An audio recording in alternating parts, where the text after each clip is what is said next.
आत्मा अपने जीव को ये संसारिक जो सुख हैं, यहाँ की जो सुविधाएं हैं जिनको हम उत्तम मान रहे हैं, ये भक्ति मार्ग में उत्तम नहीं है, बाधक है।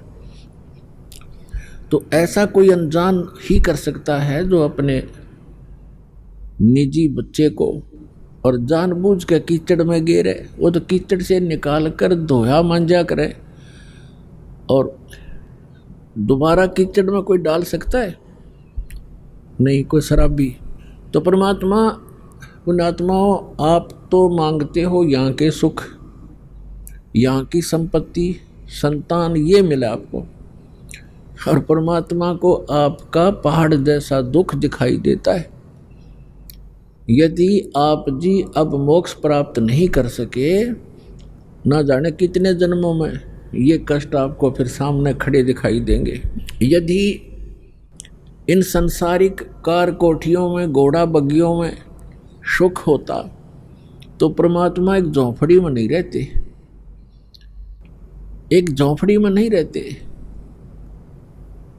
और कपड़ा बुनकर एक सिंपल मैन की, एक बिल्कुल निर्धन व्यक्ति की भूमिका नहीं करते।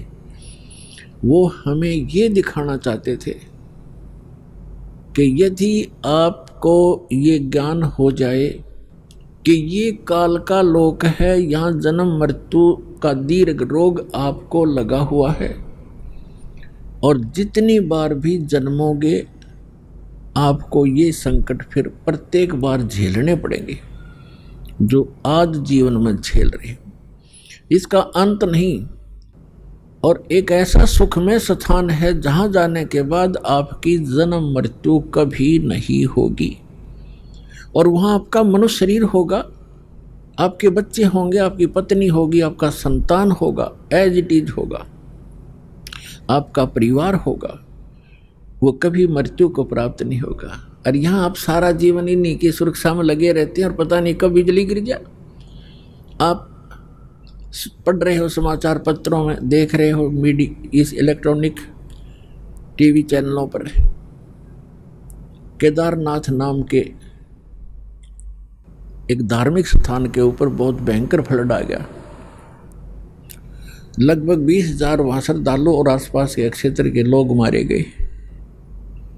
बताओ, अब वो बेचारे अपने परिवार के लिए ही बैठे थे, मेरा बच्चा ऐसे हो जा, मेरी बेटी ये बन जा, पुत्र अच्छा नौकरी लग जा, ऐसे हो जा, धन बन जा।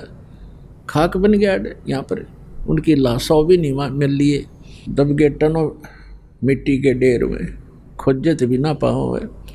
तो तुम ये दिखाना चाहते हैं आप जिस लोक में रह रहे हो और जो वस्तुएं आप डिमांड कर रहे हो, ये मांगण की कोई ना, ये तो मैं आप ही दे दूंगा जो तुम्हें आवश्यकता पड़ेगी। और हम केवल एक उद्देश्य लेकर आते हैं, ये हो जाए, वो हो जाए, वो हो जाए। ये तो हो जाएंगे, लेकिन वो काम रह जाएगा जिसके लिए आप यहाँ हो। फिर इनका क्या करोगे? क्या मांगो कुछ थिर ना रहा ही, देखत नैन चला जग जाई। 1 लख पूत सवालक नाती, उस रावण का जो दीवान बाती।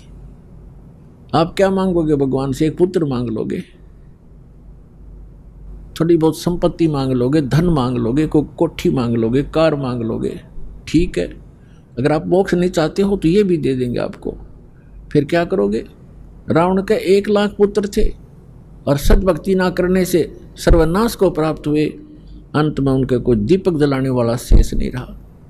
सर्व सोने की लंका थी वह रावण से रणधीरम, एक पलक में राज विराजी जमके पड़े जंजीरम।